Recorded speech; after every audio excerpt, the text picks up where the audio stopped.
Theo, a gente falou bastante já, você falou bastante da tua relação com o automobilismo também, né? O início na televisão veio com o automobilismo. E você já narrou Fórmula Indy, Fórmula Truck, mais recentemente a Fórmula E também, né? Pelo Fox Sports. Tem alguma preferência entre essas três categorias? A Fórmula Indy. Assim, a Fórmula Indy é que me projetou nacionalmente, né? E o nosso repórter na época da Manchete, que é a RTV hoje, e do SBT, era Luiz Carlos Azenha. E ele está escrevendo um livro das memórias dele e me mandou o livro e falou assim, Theo, dá uma lida aí, vê a parte que eu falo da Indy, se tem alguma coisa que você faça como observação. Ele mandou rascunho. E eu li em 3 horas o livro delicioso, quando saía, muito legal. O Azenha, é o que eu digo para a nova geração, foi o único repórter que entrevistou o Gorbachev sozinho. Assim, são coisas da profissão. Caramba. Ele estava na Praça Vermelha, fazendo uma passagem. Era uma época que estava tendo algum evento na Rússia. Ele estava na Praça Vermelha fazendo uma passagem e viu uma movimentação. Aí ele viu uma movimentação e falou assim, caramba, é o Gorbachev ali.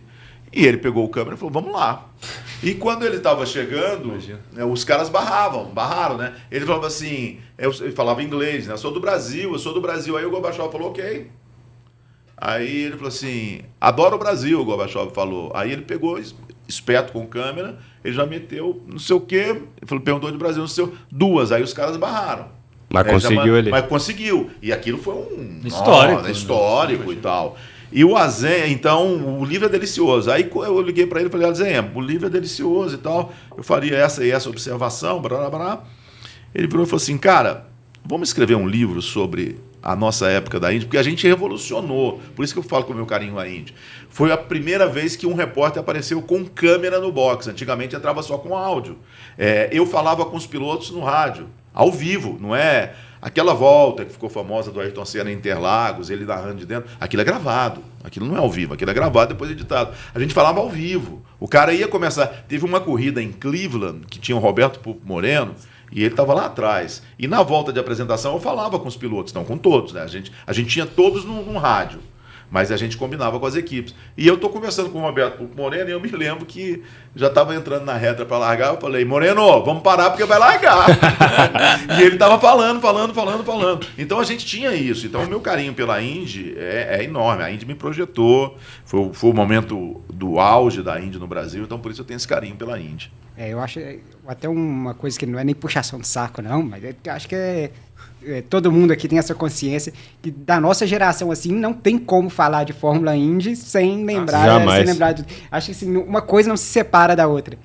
E aí, eu queria saber como que é a questão... A gente já sabia, na verdade, essa resposta, né? Sabia que eu ia falar que era a Fórmula Indy. E aí, queria saber como que foi a emoção, assim, de narrar a Fórmula Indy ao vivo e tal, porque... eu imagino que quando você começou, assim, essa questão da Indy, não tinha muito essa possibilidade, assim, não era uma coisa acessível igual é hoje em dia, né? Não, era a Indy quem trouxe ela foi o Luciano do Vale, né? Então a Bandeirantes ficou marcada, porque fazia cobertura da Indy, o Emerson tinha ganhado em 89, e em 93, por uma questão de negócio, ela saiu da Bandeirantes e foi para a Manchete. E pouca gente acreditava. E quando a gente chegou na Manchete, os direitos eram do Emerson e do empresário dele. Tinha um empresário chamado Ricardo Scalamandré, foi um outro cara que me ensinou muita coisa. Ele tinha sido diretor comercial do SBT, da Globo, era um cara, tinha trabalhado na televisão espanhola, era um cara monstro. Ele me ensinou muita coisa de televisão e me ensinou muita coisa de vida. E quando a gente chegou lá, ele falou, a gente tem que fazer uma coisa diferente. Então eles deram liberdade para a gente criar uma transmissão. E era uma equipe totalmente nova. Então o Azenha, para que vocês tenham ideia, a minha primeira corrida foi em Surfers Paradise, na Austrália. Aí a gente estava no hotel, estava tendo um mundial desse sub-20, alguma coisa assim, e o Brasil estava na final e ganhou, isso em 93. A gente estava no quarto assistindo, e aí eu conheci o Azenha. O Azenha era correspondente da Manchete em Nova York, mas ele não fazia esporte. Eu me lembro que ele sentou na cama e falou assim, cara, eu não sei nada de automobilismo. E eu também não sabia muito de Indy, porque eu era ligado à Fórmula 1. Aí eu falei assim, cara, estou aqui para ajudar. Ele falou assim, eu não sei nem o que é aerofólio. Aí eu falei, não, aerofólio é isso e tal. E ele pegou no começo, o Azenha é um cara muito inteligente, ele falou assim, eu não vou nessa parte técnica. Eu vou fazer mais outras curiosidades, beleza.